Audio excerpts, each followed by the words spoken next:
it's an experiment that life, right, when it's truly lived, always wants to overcome itself. I mean, this is a Nietzschean way of expressing it, right?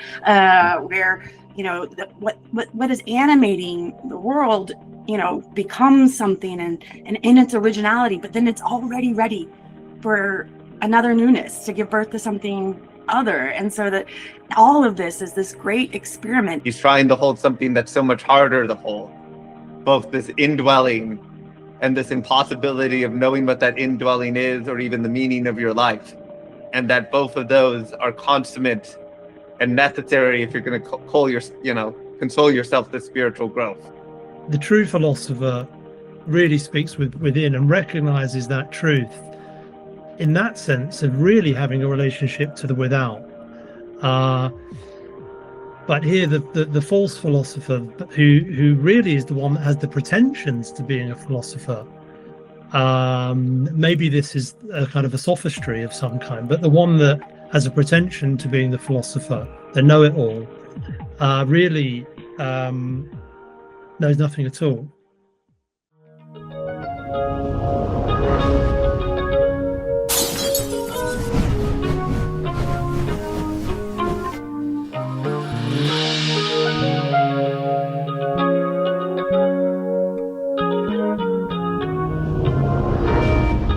Welcome back to episode of Platonic Mysticism, the Ladder, Journeys in Platonic Mysticism. And this is our follow-up, our part 2 on Emerson, specifically the essays Oversoul and Circles. And I thought we'd start with a quote that references the mysterious ladder. So this is from Circles near the beginning.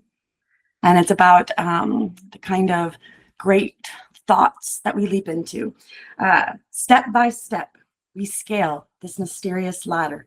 The steps are actions. The new prospect is power. So I love that, because it's this idea that this new idea is where the power is. It is the animating principle of each step that we take, so to speak, as we enter into new ideas and mysterious worlds. And so just wanted to see if we could start off with that kind of idea of this oversoul, this great individual, or these animated individuals who follow these circles, so to speak. And so, yeah, I was struck by a parallel to a quotation in the Oversoul, which is a couple of pages in to that text, and here Emerson is discussing the nature of the soul, and I think in an image that at once might appear to contradict the idea of the ascent of the ladder, but I don't think it does. He says, the soul's advances are not made by gradation, such as can be represented by motion in a straight line, but rather by ascension of state, such as can be represented by metamorphosis. So I think there's this interesting idea here, isn't there, of something we've spoken about many times, about, I think, the connection or presence of the eternal within the temporal. Because insofar as we imagine climbing the ladder to be an act of temporal linear progression, it isn't necessarily something that occurs on that plane of existence, but rather through, let's say, a more noetic transference of one's understanding into some other level of being. So here, this rather beautiful suggestion is that, the soul, in a way, transforms, but it's the idea of metamorphosis, in a sense, is where is the divisibility of the gradation.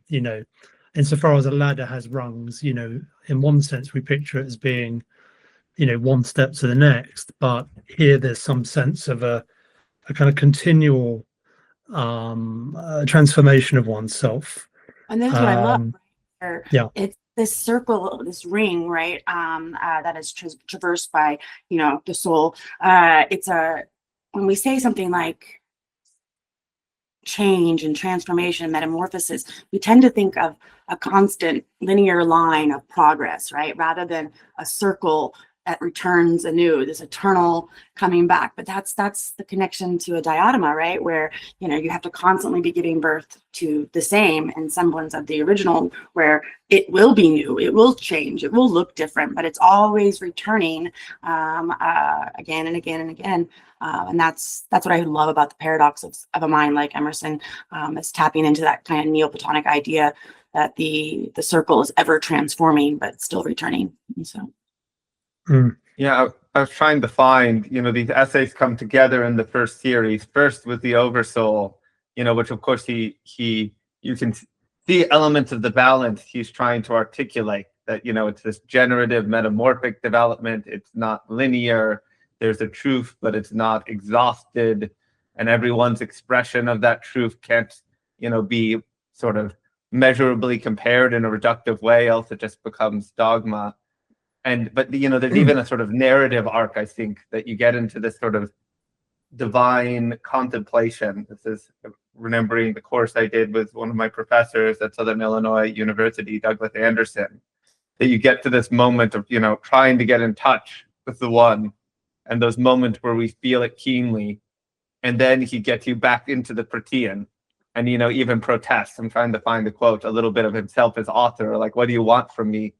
You know, if you're expecting me to have, you know, finding you this sort of Archimedean lever that feels secure, I'm just experimenting here as much as you are, which I thought was a nice sort of, and he's, you know, he's so good at that, of if you're reading things together, to give you an experiential twist, if you're sort of following along with him, to move you from, it's not meant as like a, you know, it's not a Kierkegaard sort of surprise and shake from what you were expecting, but it's sort of, you know, a sort of friendly nudge, I, you know, always feel from him in those sort of moments, that he's moving you between these sometimes incommensurable elements of human experience that are both true and even deeply connected.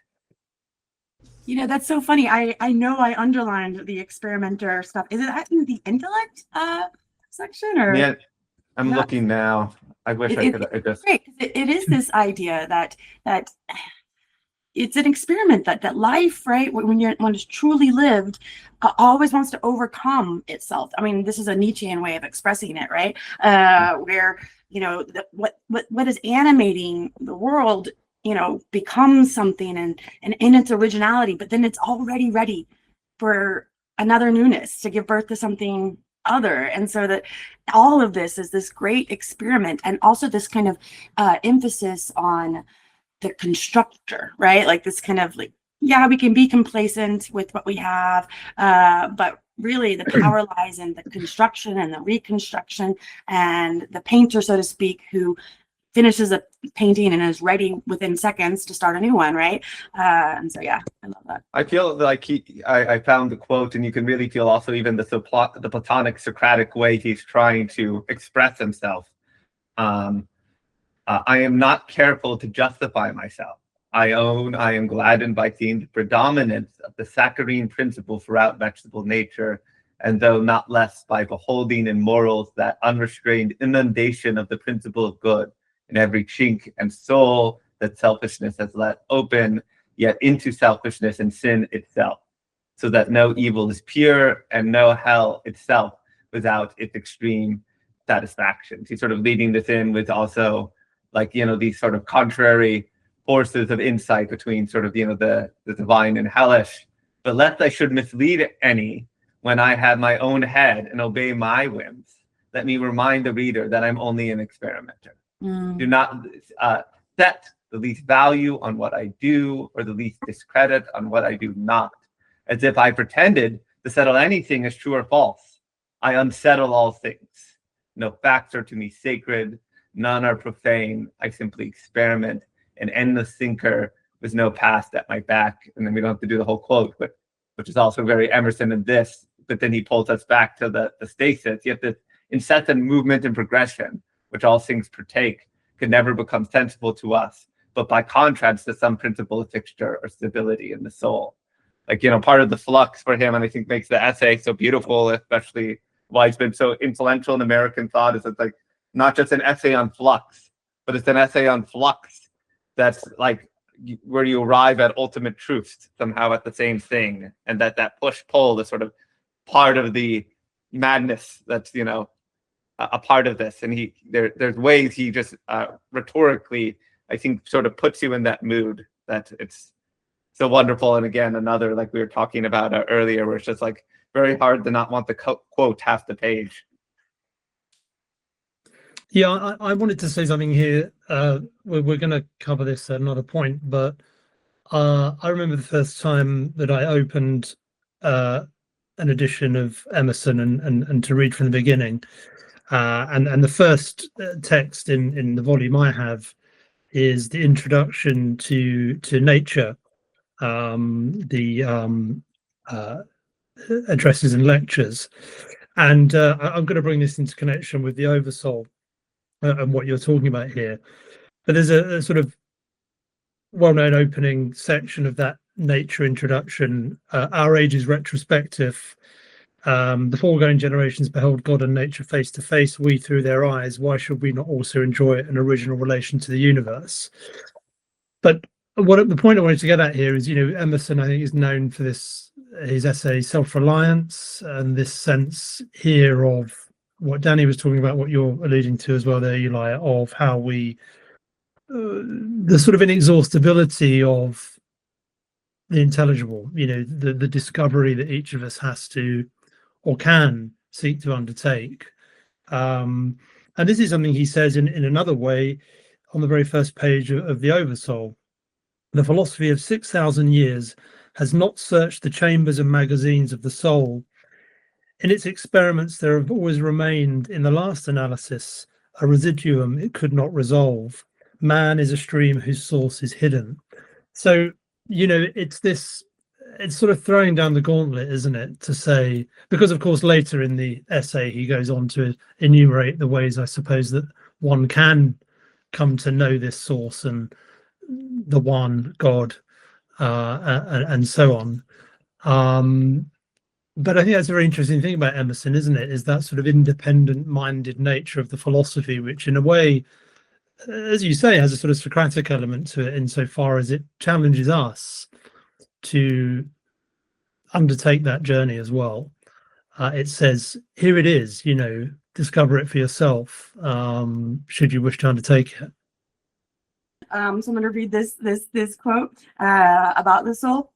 The soul looketh steadily forwards, creating a world before her, leaving world behind her. She has no dates, no rights, no persons, no specialities, nor men. The soul knows only the soul, the web of events, and the flowing robe in which she is clothed. I mean, for me, that is just so Greek. Like I can just like the Platonic Athenian world where, you know, like we think of the soul as a kind of goddess that you know picks up this robe and keeps going and moving and transforming. And when you read the quote that you read, I couldn't help but hear Heraclitus ringing in the background as well. And you know, his debt to the Greek world for me is amazing. And then when I read circles, I couldn't help but hear the ring of Kierkegaard and Plotinus on virtue for such individuals who are traveling this path of creation and recreation, that their virtue or their prudence will not be recognized by your everyday average person. And so that's what I was going to ask Eli, like is there a Kierkegaardian bent? Do you see this in Emerson, this kind of night of faith, so to speak, so that somebody like Heraclitus, I've always thought is actually a good instance of this. You catch the fire of this kind of always changing, recurring, eternal return that you get with Heraclitus and the Stoics, that ultimately makes somebody like Heraclitus seem weird and odd, because you know you hear the anecdotes that he buried himself in dung, and that's how he died, right? Like these this kind of like what makes such an individual look crazy to other people, versus, you know, anyways, do you understand what I'm trying to ask? This kind I think there's like I mean, I would even put lots of structural layers between them. One is also that they both, besides sort of obviously taking literary genres to do philosophy, they also think those genres are important experientially to get at certain kinds of philosophical problems. And that includes masks and antitheses, partially because catching that fire, they both, distrust, sort of discursive, reflective, reductively didactic forms of expression, because they don't think it really puts you in touch with the being of that experience. Interestingly, also, Emerson, in a more positive way, when it came to him, Kierkegaard, obviously, in a critical way, are both responding to Hegel. So it comes later in Emerson's life when he sort of got his first access. They do have that response. Though I think in both, Emerson's more willing to see the sort of systematizing element that when it's not sort of killing things, that he actually thinks is sort of interesting and short, because it's, idealistic and dialectical and sort of pointing and moving us beyond. He really likes in the, idealistic tradition. But there is some sort of, I do think there's a continuity with Spread and David the Potter, as they're both responding to idealism in very sensitive ways.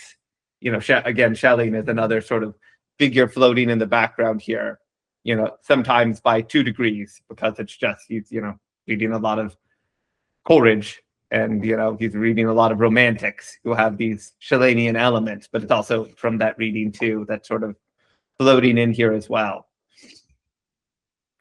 Yeah, and the experience is important for, sorry, go ahead, Gareth.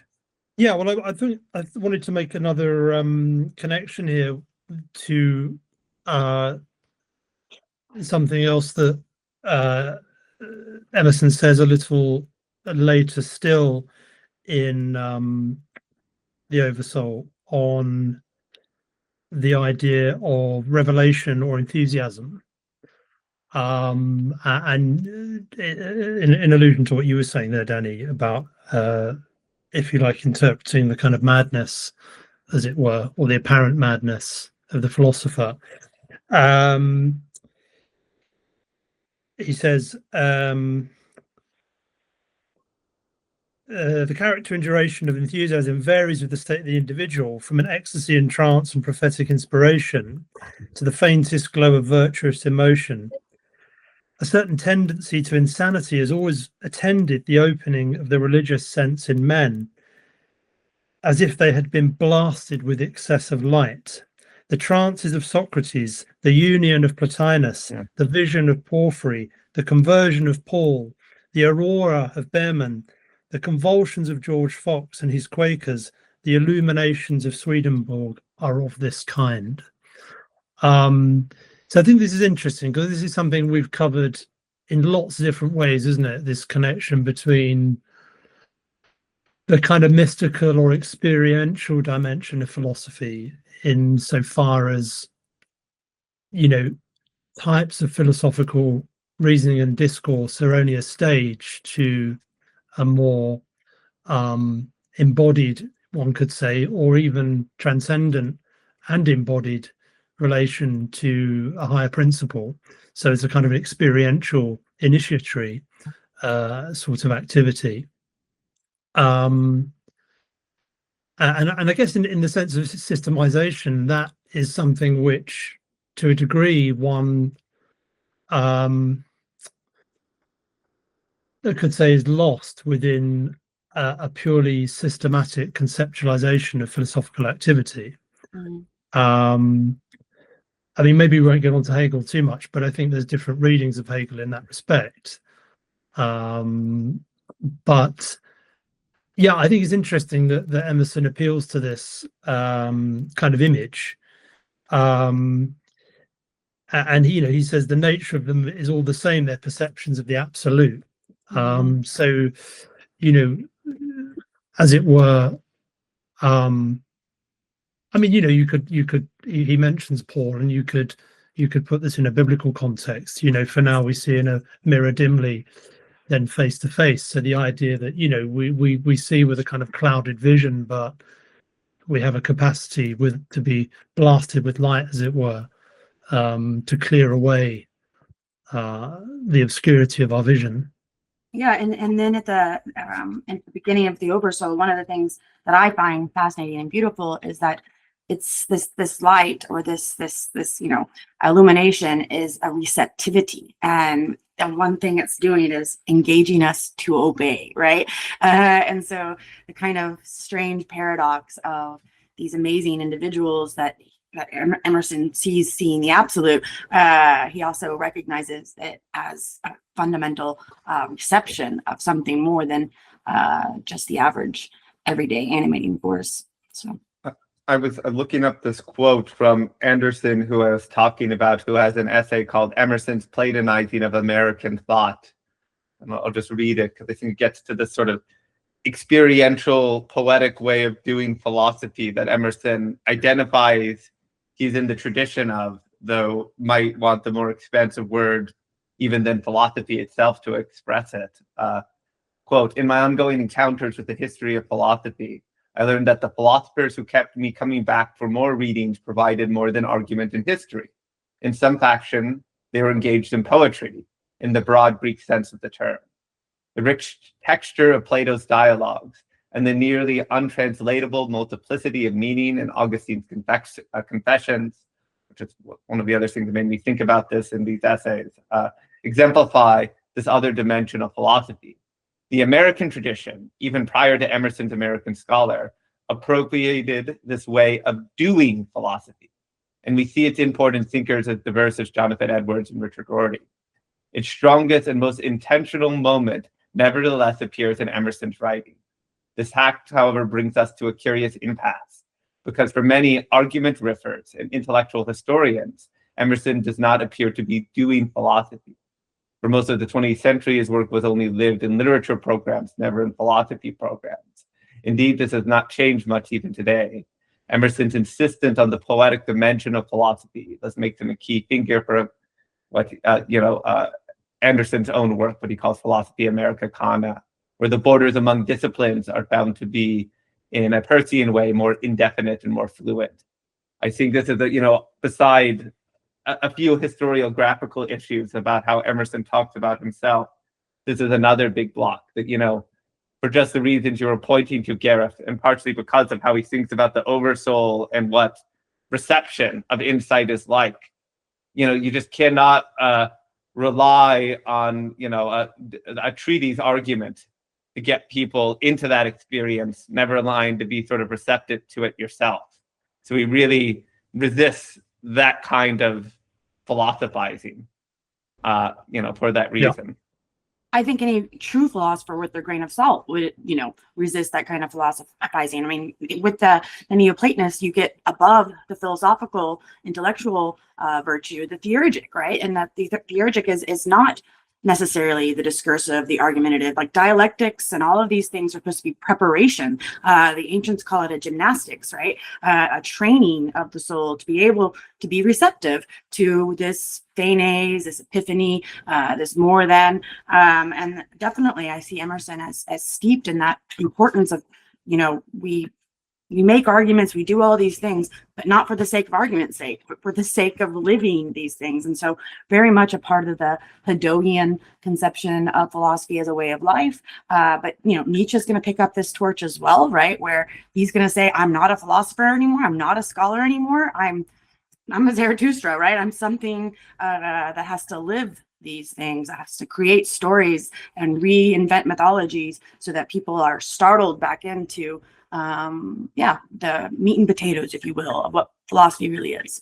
And he has a weird, it ends in a weird movement for Emerson in particular, because he's aware of that and wants to express it as the reader. But I think even on the philosophy as way of life element, his usual argument is everyone has the philosopher within them, and we're all trying to touch, the capital letter things, the human, the oversoul, the protean, the powerful, the transformative change.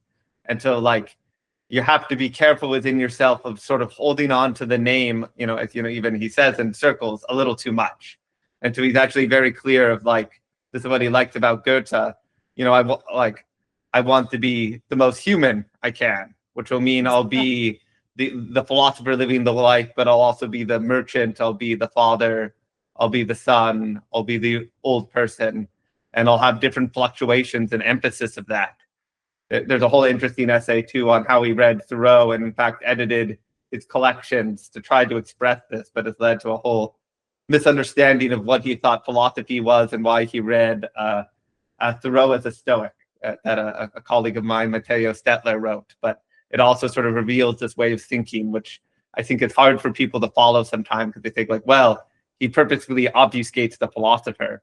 But I mean, I think it's obvious for anyone who does a history of philosophy because like half of the canon figures maybe or would, it really depends on the would have identified with that term for sort of various reasons. But on a sort of surface, lazy read, it's easy for people to say because he sometimes obfuscates it for this reason, somehow he's not a philosopher. I think he makes the distinction very clearly in the Oversoul in what is a remarkable passage here, that you mentioned this idea of the within, and there's this great passage here which I think he in a sense captures the great divide, I suppose, really, that you could say, if we wanted to really simplify things, the great divide between a kind of spiritual and a non-spiritual consciousness, between a consciousness that's receptive to the idea of, the reality of transcendent things, and one that thinks of things as mere material or nature. And he says, the great distinction between teachers, sacred or literary, between poets like Herbert and poets like Pope, between philosophers like Spinoza, Kant and Coleridge, and philosophers like Locke, Paley, Mackintosh and Stewart, between men of the world who are reckoned accomplished talkers, and here and there a fervent mystic, prophesizing, half insane under the infinitude of his thought, is that one class speaks from within, or from experience, as parties and possessors of the fact, and the other class from without, as spectators merely, or perhaps as acquainted with the fact on the evidence of third persons. So here it is, isn't it? The true philosopher really speaks within and recognizes that truth in that sense of really having a relationship to the without. But here the false philosopher, who really is the one that has the pretensions to being a philosopher, maybe this is a kind of a sophistry of some kind, but the one that has a pretension to being the philosopher, the know-it-all, really knows nothing at all. And again, how Platonic is that, right? Well, yeah, exactly. Yeah. Yeah. I feel like he's one of the best, articulators of the Latin phrase about the beard not making the philosopher, about this, what authenticity means. It's also, by the way, why people, without reading Self-Reliance, sort of, it would be easy to have a superficial, machismo read of that. Which, in fact, as another thing we should pull out is his, Neoplatonic receptive define a divine feminine appreciation. And part of self-reliance is trusting that gift or shard that's given you, and to be able to express it. And that what really kills authenticity is this attempt, to go external or outside, or sort of overly assessed by some custom or expectation that's not sort of imminent, the imminent idea of the moment. Speaking of Hegel, there was even a moment in circles where he, has that Hegel element of that sort of like expression of the idea in imminency, which is definitely something that was a natural, as he got in touch with Hegel, he saw it as like an easy sort of confluence for him, because that's so important to him for people to be able to do. I mean, it's also the last thing I'll dare say of his democratic element. Maybe this will get to Danny's upcoming talk for our jam, which will also be published on, the questions about democracy in the ancient world and what it means to today. That, Emerson's democracy is the democracy of souls authentically expressing themselves, which becomes really important in the American tradition of sort of creative democracy or social democracy, which has very little to do with necessarily with any particular form of representative government. Like, he's interested in this other aspect, partially why, like Dewey, when he called himself called Emerson the philosopher of democracy was like, well, it's like hard to explain. Maybe that was like a little bit of an overemphasis, because it's not like he's like a democratic theorist exactly. It's a very particular sense that Dewey was also aware of. Some part of me thinks that Emerson might appreciate the distinction between democratic and the polity, right? Where, in Aristotle, the good form of rule by the many is a polity, and the bad form is a democracy, because a democracy is ruled, so to speak, by its basis desires for pleasure and, learning from the external. It is a kind of enslavement to our own, trivial pleasures, trivial desires, without any thought, versus a polity, if it is to work, would be, as Emerson, I think, would argue, a body of people who are able to tap in and be receptive to the highest, because they've been given, as I would argue, Plato would argue, an education that allows them to order their soul in such a way that they can, in fact, understand how to transcend discursivity and arguments, and can see that there is a good beyond just being beasts and animals. Not that beasts and animals are bad, it's just a different form of life. And as I am prone to do, quote Nietzsche, life always wants to become more. And so once we understand that that's our duty, then what would happen if we could create a community of people that aren't ruled by law, but ruled by the justice within? So.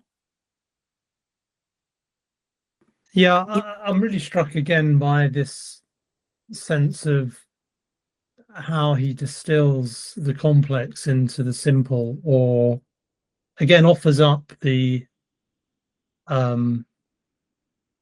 invitation for us to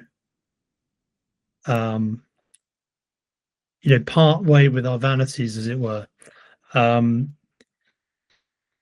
great poet makes us feel our own wealth, and then we think less of his compositions. It's not about the poem. And then he goes on, the simplest utterances are worthiest to be written, yet are they so cheap, and so things, of course. And so things, of course, that in the infinite riches of the soul, it is like gathering a few pebbles off the ground. There's this sense that, again, this depth can be understood almost in this kind of Blakean sense, in the grain of sand, or the thing about you, the simplest of words. And it's like he has these weird poles, because it's even in the mundaneness of the work as actually read versus like what it does to you. That like if you actually read Shakespeare closer to the author, sometimes you're struck by their limitedness. And so he's like, wants to have this pole between the mundane and the sacred that are, sort of really one and the same. And to sort of get to Danny's one, that's a sort of interesting dialogue with Nietzsche, and it's true of Carlyle too, is they all share a kind of elitism, and this faith in genius and the capacity of renewal and gravitating that. And I think Emerson, and this is what a lot of the American tradition draws on, what puts special emphasis on just the mundane holy, the trifling being of value. And I think this is part of the demos part that like the American tradition wants to hold, that it's just something about the not well developed polity that's also about what's insightful. It's also his tensions with the sort of learned people who are doing all the work here and just turn out to be external, right? And don't get that sort of simple, sagely thing.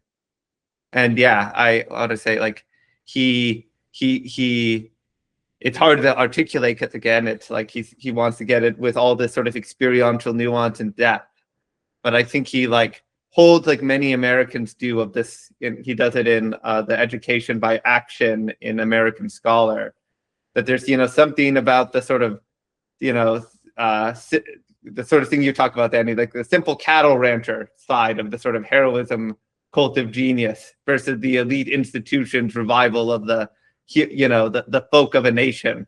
He's much less partial, I think, is the way he would put it. He sees it, he has like English traits. He'll talk about the Asiatic and the other, but I think he's much less loyal to the folk spirit than you would find in Herder, or you would find in Nietzsche, or you'd even find in Carlyle.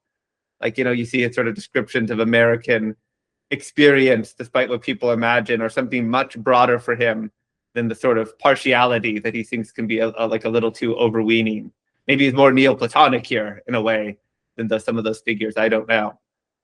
So to speak to that, in Circles, he says, besides, your bravest sentiment is familiar to the humblest of men.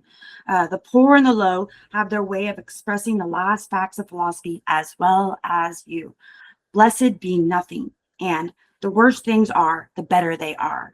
Our proverbs express the transcendentalism of common life, right? So that, you know, this kind of, there is like the potential within every soul, right? But most turn away from it and don't see it even in the humblest of things.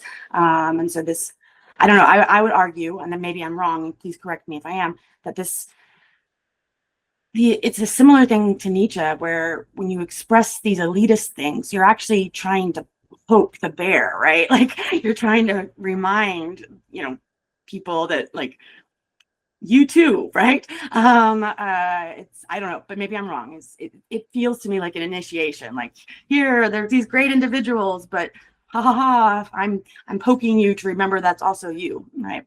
So it's hard, like, yeah, I would just say it's tensional. Like that's why there's like lots of writing on this between these kind of figures who see these elements. That I sort of said tensional because it's like they all share poles, but like want to emphasize different parts in different ways.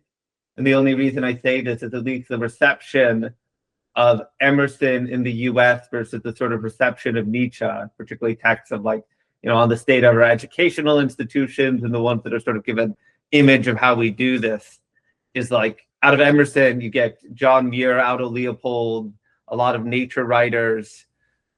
You get, you know, the sort of systematic Persian folks. But one sort of common theme you'll see out of all of them is the sort of American, maybe obsession is not the right word, but all these authors really like examples of everyday life, particularly talking to a farmer or talking to a friend. And, you know, they're not the oracle in a sense. They're usually sort of tragic and also a little bit annoying or simple or other way, but also say something that sort of throws the reader off. You can also sort of find this in, you know, Henry Bugby too, or the sort of images from nature as well. So it's like they both agree. This is sort of maybe also towards the oversoul point. It's like when you see it's in Circles, the generalizing. Once you get to the general, what seems partial, what seems like sort of just Aristotle or just Plato, sort of limits out. So I would say they're even closer here, that there's like a matter of empathy. And I think that's probably how Emerson would see it itself, that sort of unifies around a greater center. But it just made me think, part of the reason I say that, yes, the American reception of it is like the consequence is the examples and ways they focus is not, you know, the creative artist writer who's not appreciated, or friend, you know, who then becomes great or then gives an example of the revival, but is tragic too. It's more like, yeah, I go out and talk to the farmer one day, or I'm, you know, I'm looking at ants in the ground in Concord, and I think about the sort of cosmic structure of things. Or, I'm Margaret Fuller, and I'm talking to go on that trip to see sort of native tribes in the American Midwest and try to have a more dialogical discussion and have a deeper wisdom. So like the expression gets, maybe it's more like a literary emphasis than a ontological difference, and says a lot about American sensibility, about like where you sort of articulate this insight. So I have a question about a passage that I think resonates with a lot of the things that we're talking about here, and maybe it's a good way to wrap up for now. It's near the end of Circles. Life is a series of surprises. We do not guess today the mood, the pleasure, the power of tomorrow when we are building up our being. Of lower states, of acts of routine and sense, we can tell somewhat, but the masterpieces of God, the total growths and universal movements of the soul, he hiddeth. They are incalculable. I can know that truth is divine and helpful, but how it shall help me, I have no guess. For so to be is the sole inlet of so to know. What do you guys think of that? Because I think it speaks to this idea that this pathway that's ever circling is always transformative. It's always going to be a surprise what we're receptive to. Like when we've internalized, philosophy as inward, the infinite inward, right? And the infinite outward as well, right? That always comes back to itself. It means it's unpredictable, it's wild, it's unruly, it's yeah. And so even though you theorized about it, what it really is as an experience is surprising. It's unpredictable. Yeah, I was thinking that sort of, that thought of, I completely agree. And part of it is I think there's a sort of echo because like all of his pieces are supposed to Renaissance style, Petrarch inspire you to action. So it made me even think about the ending of Oversoul, and then when you move through circles, the ending of Oversoul, you get this sort of like contemplative image of this, essence we can't get at, but can be put in touch with, and how you put in touch with yourself. But there's a sort of reminder in circles that the putting in touch is not the kind of knowing that will feel settled. And in fact, it's the trust in the unsettled. This is, why Cornel West starts with the Emerson, also puts him as the Plato of America, and then gives, what he loves, the description of Emerson in the sort of jazz tradition. It's this sort of free creative play that gets at a deeper insight, but is tensional. That would be Dewey's description, and is, in a way, deeply unsatisfied. It's uncomfortable because you're open, you're exposed, and that's the accents and presence of being.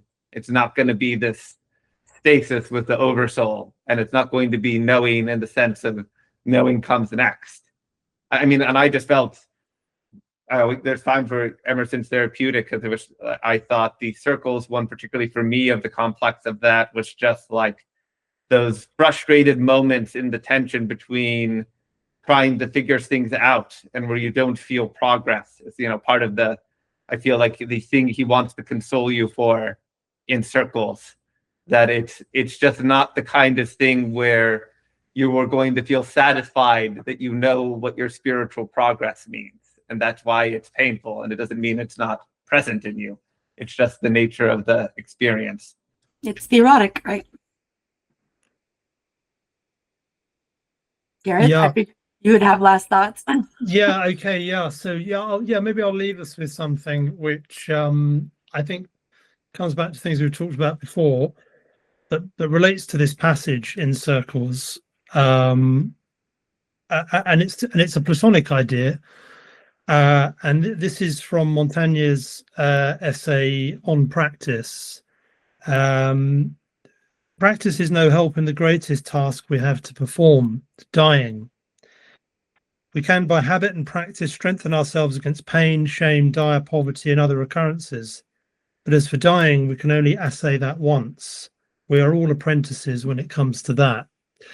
And so I think here you can see this when you put that in the context of what you were talking about, Eli, about, the American character, as it were, about this sense of self-dependence we've been exploring as part of the themes of this essay.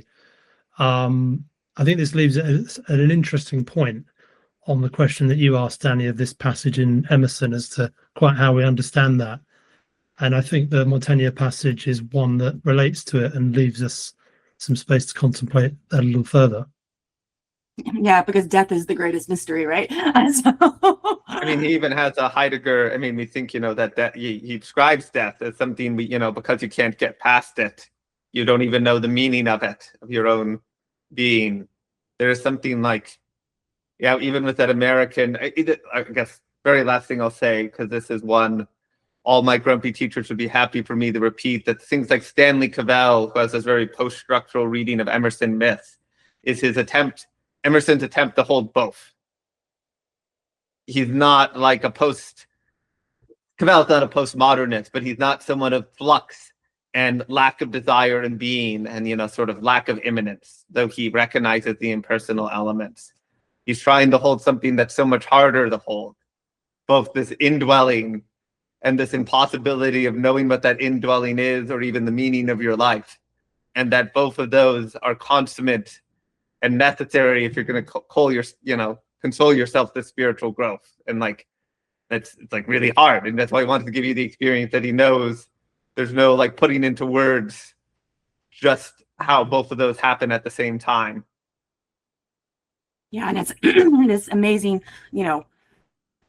duty is the way he seems to be feeling it, right? Like you can't escape this holding the both, right? And this is why I think Nietzsche is so inspired by Emerson, is because it is this holding of the say yes to the suffering, say yes to the messiness, say yes to the circle of construction and deconstruction as it is in circles, and it's going to be a pit of despair as well as a roaring ascent, but it'll not be anything that any of us can expect. And to tie it back to Garrett's quote, even death participates in this particular strange circle and miracle. And so, all right, thank you guys.